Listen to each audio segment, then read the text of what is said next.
Everyone, welcome to the session. आज हम discuss करने जा रहे हैं क्लास 7th की साइंस लेसन नंबर 9 सॉइल, मिट्टी के बारे में। तो चैप्टर शुरू करने से पहले मैं आप लोगों को ये बताना चाहती हूँ कि वर्ल्ड सॉइल डे मनाया जाता है दुनिया भर में 5 दिसंबर को हर साल, ताकि लोगों को जागरूक करवाया जाए कि कितना ज़रूरी है सॉइल को ठीक रखना। चलिए, अब ये सॉइल होता क्या है? धरती के जो ऊपर वाली परत है, टॉप वाली लेयर है, जहां पर प्लांट्स, पेड़ पौधे उगते हैं, उसे हम सॉइल बोलते हैं। अब उसके अंदर क्या कुछ होता है, वो अलग अलग लेयर्स में होता है, जिसे हम प्रोफाइल बोलते हैं या हॉरिजॉन्टल लेयर्स बोलते हैं। उसके अंदर होते हैं वेदर्ड रॉक्स, टूटे हुए पत्थर, ऑर्गेनिक मैटर जिसे हम कहते हैं मरे हुए प्लांट्स, पत्ते, सड़े हुए वो माइक्रो ऑर्गेनिजम्स। तो बहुत सारी चीजें होती हैं, कुछ मिनरल होते हैं, कुछ ऑर्गेनिक कंटेंट होता है। एक बार पढ़ लेते हैं कि सॉइल की कौन कौन सी परत दर परत लेयर्स होती हैं। एक लेयर होती है जिसे हम ऑर्गेनिक लेयर बोलते हैं, जिसमें ह्यूमस होता है, मतलब एक तरीके का आप कह सकते हैं खाद। उसके बाद सेकंड नंबर पे आती है टॉप सॉइल, थर्ड सब सॉइल, फिर आ जाते हैं पत्थर के छोटे छोटे टुकड़े जिसे हम रॉक फ्रेगमेंट्स बोलते हैं, और पांचवें नंबर पे आता है सॉलिड बेड रॉक, मतलब मेन इंपॉर्टेंट पत्थरों का एक जाल होता है वहां पे, आप इमेज में देख सकते हैं। एक बार देख लेते हैं सॉइल में क्या कुछ होता है, कॉम्पोजिशन क्या होती है। जैसे अगर आपको केक बनाना हो तो आप इंग्रेडिएंट्स की एक लिस्ट बनवाते हैं कि मुझे ये चाहिए, ये इतनी क्वांटिटी में चाहिए, ये इतनी क्वांटिटी में चाहिए। कोई चीज भी ऊपर नीचे हो जाए तो केक का कुछ और बन जाता है, होता है कि नहीं? तो वैसे ही सॉइल में कोई भी क्वांटिटी ऊपर नीचे हो जाए तो हमारे यूज की वो नहीं रहती। अब जो सॉइल है वो दो चीजों की बनी है, एक है ऑर्गेनिक कंपोनेंट और एक है इनऑर्गेनिक कंपोनेंट। मरे हुए या खराब हुए पत्ते हो गए, जानवर जो इंसेक्ट्स हैं उनकी डेड बॉडीज हो गई, जब या काउ डंग, गाय का गोबर, इसे हम ऑर्गेनिक मैटर में लेते हैं जो कुदरती तौर पे हमें मिलता है, इसे हम ह्यूमस भी बोलते हैं। लेकिन इसके अलावा सॉइल के अंदर आपको सैंड, मैं बताऊंगी क्या होता है, ग्रेवल, क्ले, स्टोन्स और बहुत सारे मिनरल्स मिलते हैं जिसे हम इनऑर्गेनिक कॉन्स्टिट्यूएंट्स बोलते हैं, मतलब इनऑर्गेनिक हिस्सा। ऑर्गेनिक वो जो कुदरती तौर पे हम लोगों को मिलता है मरी हुई चीजों से, पेड़ पत्तों से, जानवरों से, लेकिन कुछ और हिस्सा उसे हम इनऑर्गेनिक पार्ट बोलते हैं। तो एक पर्टिकुलर सॉइल के अंदर एक मिक्सचर होता है इन सब पार्टिकल्स का, और ठीक प्रोपोर्शन में होना बहुत जरूरी है इनका, ताकि हम अच्छी फसल उगा सकें। अब इंटरेस्टिंग बात यह है कि ना तो क्ले, ना ही सैंडी और ना ही ग्रेवल सॉइल के अंदर आप फसलें उगा सकते हैं, मतलब इन तीनों का सही प्रोपोर्शन में होना बहुत जरूरी है। अब ये सैंडी सॉइल, क्ले क्या है? चलिए, सॉइल को हम बांट सकते हैं अलग अलग कैटेगरीज में, उसके रंग के अनुसार, उसके केमिकल नेचर के अनुसार, और उसके अंदर जो पार्टिकल्स हैं उनका साइज क्या है उसके अनुसार। सबसे पहले हम बात करते हैं साइज में, जो पार्टिकल्स होते हैं उसके अंदर, उसके अनुसार उसको अलग अलग हिस्सों में बांटते हैं। सबसे पहला हम लेते हैं क्ले। मिट्टी के घड़े देखे होंगे, बहुत ही फाइन होता है, मतलब उसके जो पार्टिकल्स हैं, उसके जो पदार्थ हैं वो इतने छोटे होते हैं जितने मिट्टी के, जो आपको दिखाई नहीं देते। तो अगर आप इसको, मसलिन एक कपड़ा होता है, आप देख सकते हैं, उसके अंदर से भी निकालें तो बड़ी आसानी से उसके अंदर से भी आप इसे फिल्टर आउट कर सकते हैं। इस तरीके की जो सॉइल है उसके हम घड़े बनाते हैं, मिट्टी के बर्तन, अर्दन पॉट्स बनाए जाते हैं, जिससे पानी अच्छे तरीके से ठंडा रहता है गर्मियों के अंदर। और अगर इसके अंदर आप पानी नहीं डालते तो ये बिल्कुल सूखी कच्ची सी मिट्टी बन जाती है जो थोड़ी सख्त होती है। क्ले के साथ भी यही होता है, आप क्ले के साथ खेले होंगे। दूसरी किस्म होती है सैंड, इसमें जो पार्टिकल्स हैं वो थोड़े से बड़े होते हैं, जो मसलिन के जो कपड़ा है उसमें से नहीं निकलते।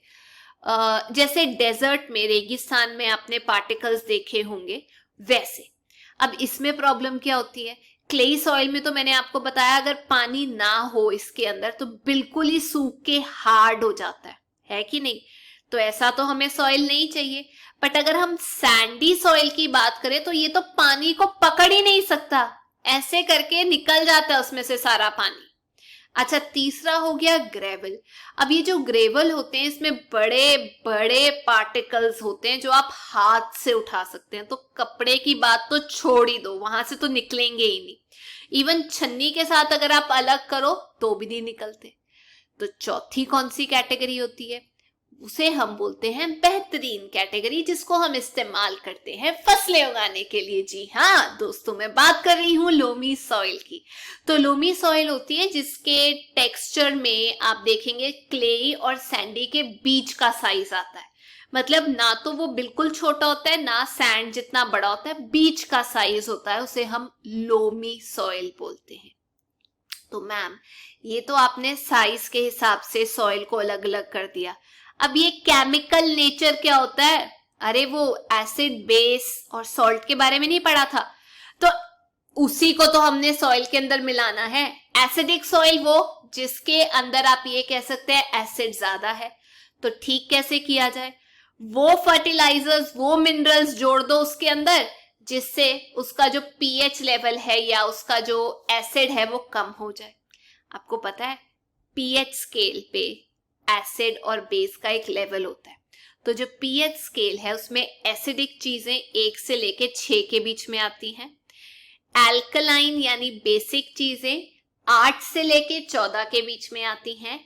और न्यूट्रल चीजें जो हैं वो 7 पे आती हैं। ये इनकी रेंज है।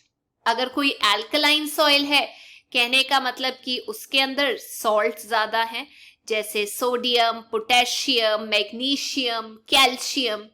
तो फिर क्या किया जाए?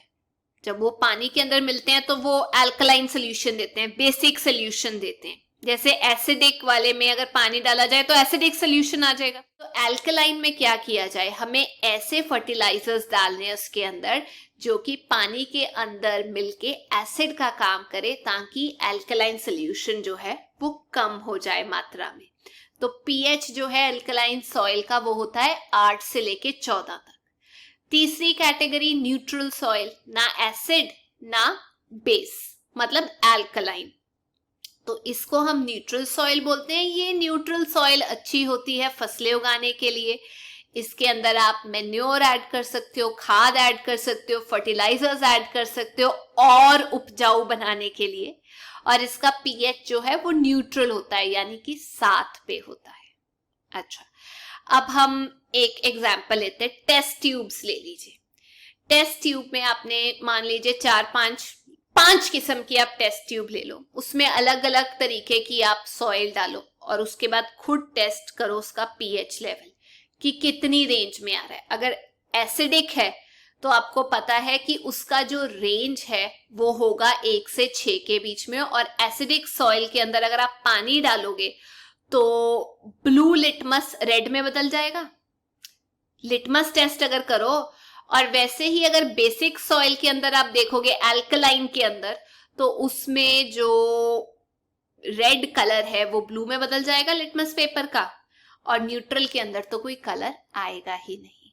अब हम बात करते हैं सी टाइप की, कलर के बेसिस पे जो सॉइल को अलग अलग टाइप्स पे डिवाइड किया जाता है। देखिए, आपने बहुत कलर की मिट्टी देखी होगी। वो रंग इसलिए आता है क्योंकि कोई चीज, कोई मिनरल, ऑर्गेनिक मैटर उसमें ज्यादा होता है, किसी में कुछ कम होता है। तो सबसे पहले हम बात करने वाले हैं वाइट सॉइल की। जो वाइट सॉइल होती है ना वो सैंडी होती है, जैसे आप कह सकते हो जिसके पार्टिकल्स आप फील कर सकते हो, और उसके अंदर ऑर्गेनिक मैटर नहीं होता, मतलब डेड और डिकेड प्लांट्स, एनिमल्स नहीं होते, तो ये ज्यादा उपजाऊ नहीं होती। जिसके अंदर ऑर्गेनिक मैटर ही नहीं है तो वो उपजाऊ क्या होगी? दूसरी होती है रेड सॉइल। इसके अंदर रेड कलर होता है क्योंकि इसके अंदर आयरन होता है और थोड़ा कॉपर भी होता है, तो हम ये कहेंगे आयरन और कॉपर का सॉल्ट होता है। आयरन की वजह से रेड कलर होता है, याद रखना। तीसरा ब्लैक सॉइल। ब्लैक सॉइल को रेगर सॉइल बोलते हैं, कॉटन उगाई जाती है वहां पे। इसके अंदर आयरन भी होता है, एल्युमिनियम भी होता है, और ह्यूमस, वो ऑर्गेनिक मैटर, वो भी होता है इसके अंदर, डिकेड मटेरियल। तो ये इसके ऊपर कॉटन उगाई जाती है और पंजाब में भी आप साउथ वेस्ट के जो डिस्ट्रिक्ट्स हैं जैसे बठिंडा, मानसा, संगरूर, बरनाला, वहां देख सकते हैं कि ब्लैक सॉइल मिलती है। अच्छा, एक और चीज बोलती हूँ, आपको पता है सॉइल के अंदर पानी किस रेट से जाता है नीचे, उसे हम रेट ऑफ परकोलेशन बोलते हैं। मान लीजिए आपने 4 प्लास्टिक की पाइप्स ले ली और उसमें अलग अलग तरीके की आपने मिट्टी डाल दी, ऊपर से 500 ml आप पानी डाल दो। तो अगर आपको मापना है कि ये जो सैंड, क्ले, ग्रेवल या फिर लोमी सॉइल है, इसमें पानी कितनी स्पीड से जाता है, उसका एक फॉर्मूला है। नीचे जाता है ना पानी, उसे हम बोलते हैं रेट ऑफ परकोलेशन, नीचे जाना। उसका फॉर्मूला है कितना पानी आपने डाला उसके अंदर, सॉइल के अंदर मिलीलीटर में, उसको डिवाइड करना है कितना टाइम लगा, कितने मिनट्स में टाइम लगा उसको नीचे तक जाने के लिए, वो आ जाता है रेट ऑफ परकोलेशन। मतलब कितनी स्पीड लेता है, कितना टाइम लेता है पानी नीचे तक जाने के लिए। और हर मिट्टी का अलग होता है ये रेट ऑफ परकोलेशन। अब हम बात करते हैं मिट्टी के अंदर क्या पानी भी पाया जाता है। जी हाँ, मिट्टी में सिर्फ मिनरल्स और ऑर्गेनिक मैटर नहीं होता, इसके अंदर पानी भी होता है। वो जो क्लेई सॉइल होती है तो बहुत पानी होल्ड कर सकती है, लेकिन अगर सैंडी सॉइल की बात की जाए वो थोड़ी नकचिड़ी होती है, वो कहती मैं नहीं पानी को बर्दाश्त कर सकती, वो नहीं रिटेन कर सकती। तो जो पानी है सॉइल के अंदर वो भी चेक किया जा सकता है उसको हीट करके। मिट्टी ले लो, ठीक है, उसे एक बीकर या कंटेनर के अंदर डाल दो और नीचे से उसको हीट करना शुरू करो। जो मिट्टी आपने ली थी उसमें पानी तो होगा ही। मान लीजिए उसका जो भार था वो था W1। जब आपने उसको उबाला या उसको गर्म किया तो उसका पानी इवेपोरेट कर गया, भाप निकल गई, तो उसका वेट जो है, उसका भार थोड़ा कम हो गया, W2। अब पानी कितना था, पहले वाला जिसमें पानी था उसमें से जो बच गया वो माइनस कर दो, W1 माइनस W2, पानी आ जाएगा कितना था। अगर इसको परसेंटेज में निकालना है कि कितना पानी था तो उसका फॉर्मूला है W1 जो पहली सॉइल का वेट था माइनस W2 जो दूसरी का उबाल के आया डिवाइडेड बाय W1 और उसको मल्टीप्लाई कर दो 100 के साथ। आपको ये भी पता है जो उबाल के मिट्टी का वेट आया, भार आया, वो कम ही होगा ना ओरिजिनल से। क्यों कम होगा? क्योंकि पानी तो चला गया ना उसमें से, इसीलिए। अच्छा, अब आप सोच रहे होंगे हवा भी होती है क्या मिट्टी के अंदर? पानी भी आ गया, रंग भी आ गया, ऑर्गेनिक मैटर, इनऑर्गेनिक मैटर, मिट्टी में हवा भी होती है। जी हाँ, जो पौधों की जड़ें हैं वो पानी खींचती हैं और साथ के साथ जो हवा है सॉइल के अंदर, मिट्टी के अंदर, वो भी रूट्स ही खींचती हैं। तभी तो आप क्या करते हो, सॉइल को प्लो करते हो, टिल करते हो, ऐसे खोद खोद के, माली भी तो निकालता है उसको, सॉइल को पोरस किया जाता है खोद के ताकि उसमें पानी नीचे तक चला जाए। एग्जाम्पल देती हूँ, एक बीकर ले लो, मग ले लो, ग्लास ले लो, उसको आधा भर दो गार्डन से मिट्टी लाके, ठीक है, और इसको टेबल पे रख दो ना। इसके अंदर आपने क्या करना है, धीरे धीरे करके पानी डालना है जब तक पूरा ऊपर तक पानी भर ना जाए सॉइल का, मतलब सॉइल पूरी गीली ना हो जाए। अब आप देखोगे कि जब आप पानी डाल रहे थे उस वक्त बुलबुले निकल रहे थे थोड़े थोड़े, ध्यान से देखना। वो बुलबुले क्या थे? हवा ही तो थी, तभी तो ऐसे प्लो किया जाता है सॉइल को। अच्छा, प्लो को पंजाबी में क्या बोलते हैं आप लोग मुझे बताना। अब हम बात करते हैं सॉइल्स और क्रॉप्स की। भारत के अलग अलग हिस्सों में अलग अलग तरीके की फसलें उगाई जाती हैं। जो पेड़ पौधे होते हैं उनको अलग अलग न्यूट्रिएंट्स चाहिए होते हैं पानी के साथ, जो अलग अलग किस्म की मिट्टी से मिलते हैं। कुछ फसलें लोमी सॉइल में उगती हैं, कुछ क्लेई में, कुछ जो है सैंडी में। अगर इंडिया की वेस्टर्न स्टेट्स की बात की जाए, राजस्थान, गुजरात, वहां सैंडी सॉइल होती है, थोड़े मोटे पार्टिकल्स वाली, उसमें न्यूट्रिएंट्स होते हैं लेकिन पानी कम होता है, वो पानी रखती भी नहीं है अपने पास। तो वहां कौन सी फसलें उगाई जाती है? मिलेट्स, बाजरा, ग्राउंडनट, ऑयल वाली क्रॉप्स। अगर पंजाब, हरियाणा की बात की जाए, वहां क्लेई और लोमी सॉइल है, तभी तो उपजाऊ धरती है।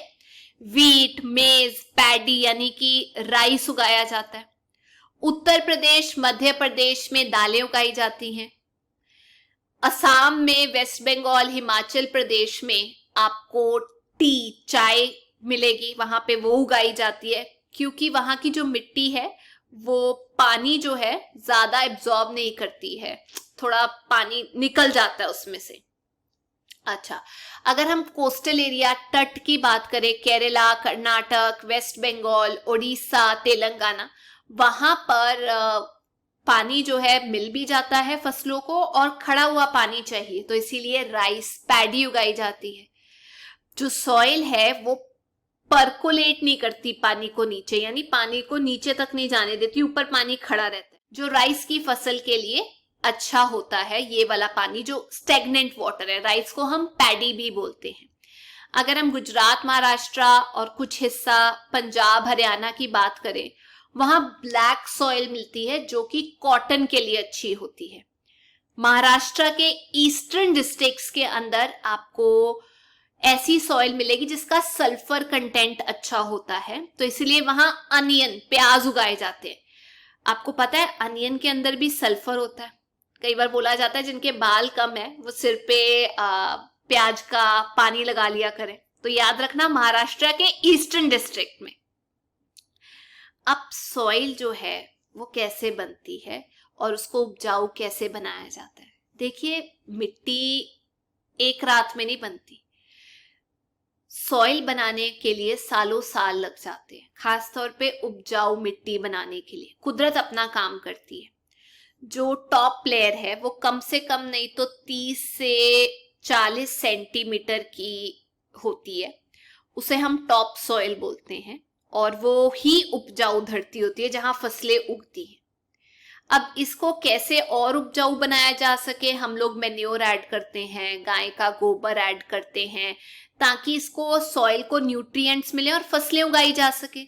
दूसरा, जो मिट्टी नदियां डिपॉजिट करती हैं, खास तौर पे जब वो पहाड़ों से आ रही होती हैं या वो समुद्र में मिलने वाली होती हैं, वो फर्टाइल सॉइल होती है। जैसे इंडिया के उत्तरी भाग में एल्यूवियल सॉइल फर्टाइल होती है, ऊपर से इंपॉर्टेंट पदार्थ माउंटेन से नीचे आ रहे होते हैं, तो वो हम वहीं पे खेती बाड़ी करते हैं उस सॉइल में। इंडिया के नॉर्दर्न पार्ट में, पंजाब, हरियाणा में आपको मिलेगी। तीसरा, नेचुरल वेजिटेशन, मतलब पत्ते अपने आप गिरते हैं, फिर डिके हो जाते हैं, सड़ जाते हैं, तो सॉइल में मिल जाते हैं, जो कि सॉइल को इंपॉर्टेंट न्यूट्रिएंट्स देते हैं, पौष्टिक तत्व देते हैं। सूखी लकड़ी हो गई, बैक्टीरिया कई बार काम करता है सॉइल के अंदर, उसको न्यूट्रिएंट्स देता है। चौथा, ऑल्टरेशन ऑफ क्रॉप्स, अगर आप एक ही फसल उगाते रहोगे तो वो एक तरीके के जो पदार्थ होते हैं मिट्टी के अंदर उसको खत्म कर देगा, तो इसीलिए जरूरी है कि आप ऑल्टरनेट करके, बदल बदल के जो क्रॉप्स हैं वो उगाएं। खास तौर पे ऐसा किया जाता है कि दो फसलों के बीच में दालें उगाई जाती हैं, जिन्हें हम लेग्यूमिनस क्रॉप्स बोलते हैं, जो नाइट्रोजन को अपनी जड़ों द्वारा ही फिक्स कर लेते हैं, मतलब हासिल कर लेते हैं, तो सॉइल को वापस से फर्टाइल बनाती हैं। ये दालें हमारे लिए भी अच्छी होती हैं और सॉइल के लिए भी अच्छी होती है। तो ये ऑल्ट्रेशन की प्रैक्टिस करनी चाहिए कि एक फसल एक टाइम, दूसरी फसल बीच में कोई ऐसी जो सॉइल को फर्टाइल बनाए, जिससे उपजाऊपना जो है मिट्टी का वो बरकरार रहे। अब क्या मिट्टी और जगह पे भी यूज की जाती है? जी हाँ, जैसे कि जो मिट्टी है वो जड़ों को पकड़ के रखती है, पेड़ों की, प्लांट्स की। एग्रीकल्चर में जो क्रॉप्स हैं वो इसलिए उगाई जाती हैं या उगाई जा सकती है क्योंकि सॉइल के अंदर न्यूट्रिएंट्स होते हैं। मिट्टी को यूज किया जाता है ईंटें बनाने के लिए, क्ले को यूज किया जाता है सीमेंट बनाने के लिए, एक तरीके की मिट्टी हो गई। सैंड, मिट्टी को ही मिक्स किया जाता है सीमेंट के साथ, घर बनाने के लिए, रोड्स बनाने के लिए, ब्रिजेस बनाने के लिए, फैक्ट्रीज बनाने के लिए। जो क्लेई सॉइल है, जिसे हम कहते हैं फाइन क्वालिटी जो सॉइल की है, उससे हम अर्दन पॉट्स बनाते हैं, मिट्टी के घड़े, फ्लावर पॉट्स बनते हैं उससे, आपने देखा ही होगा। और जो सॉइल है उसका इस्तेमाल किया जाता है डैम्स बनाने के लिए, रिवर के आसपास, ताकि वहां से हम बिजली बना सके। अब सॉइल का नुकसान भी हो रहा है, सॉइल इरोजन भी हो रही है, मतलब ऊपर वाली जो परत है वो बारिश, फ्लड्स, हड़ आने की वजह से, स्ट्रॉन्ग विंड्स की वजह से या किसी और कारण की वजह से खराब हो रही है, उड़ती जा रही है, वॉश अवे हो रही है, उसे हम सॉइल इरोजन बोलते हैं। कारण बहुत सारे हैं, जैसे फ्लड्स, हड़ आ गए तो सारी मिट्टी गई, विंड स्टॉर्म, तेजी से हवा आ गई तो सारी ऊपर वाली परत गई, डिफॉरेस्टेशन, पेड़ कट गए तो जड़ें कहां से सॉइल को पकड़ के रखेंगी, ओवर ग्रेजिंग, चौथा कारण, एक ही जगह पे अगर जानवरों को चराते जाओगे तो वहां तो सॉइल दिखाई देनी शुरू हो जाएगी, फिर वो भी गई, तो इसीलिए एक जगह पे नहीं चराना चाहिए, अलग अलग जगह लेकर जाना चाहिए जानवरों को। माइनिंग, धरती के नीचे से कुछ खोदते हो तो उसे ढक तो दो, सॉइल तो ना खराब करो वहां की। अब ये चेक कैसे किया जा सकता है? सबसे पहला एफॉरेस्टेशन, जो एरिया बिल्कुल खाली है, जहां कुछ नहीं उगा हुआ, वहां पे आप प्लांट्स उगाओ, बैम्बू के प्लांट्स उगाओ जो कि सॉइल को पकड़ के रखते हैं, ज्यादा से ज्यादा बैम्बू के प्लांट्स लगाओ पहाड़ों पे या जो थोड़ा सा ढलान वाला एरिया है। माइनिंग को चेक करो, इस तरीके से माइनिंग करो, खोद करो कि सॉइल इरोजन ना हो।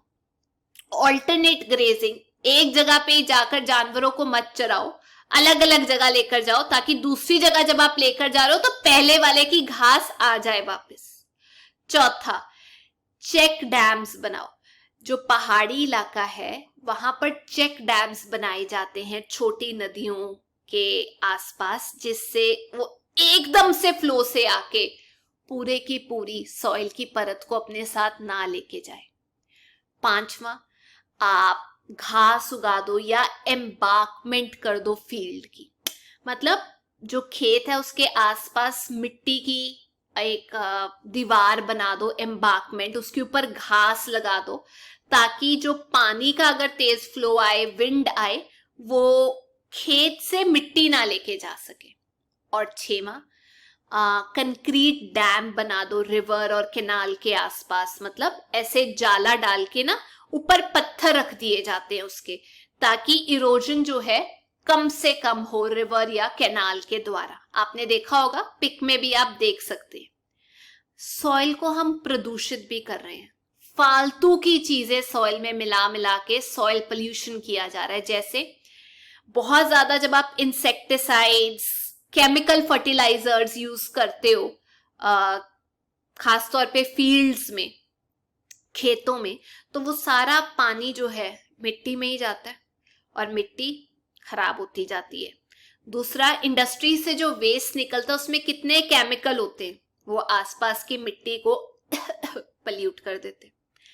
तीसरा, जब आप पॉलिथीन, प्लास्टिक की चीजें मिट्टी में फेंक देते हैं तो वो मिट्टी में मिलती नहीं है, वो वैसी ही पड़ी रहती है, मिट्टी के ऊपर एक परत बन जाती है, जिससे उसका जो उपजाऊपन है वो खत्म हो जाता है, क्योंकि प्लास्टिक और पॉलिथीन जल्दी से कुदरती तौर पे खत्म नहीं होता, तो वो सॉइल को, जानवरों को, सबको नुकसान पहुंचाता है।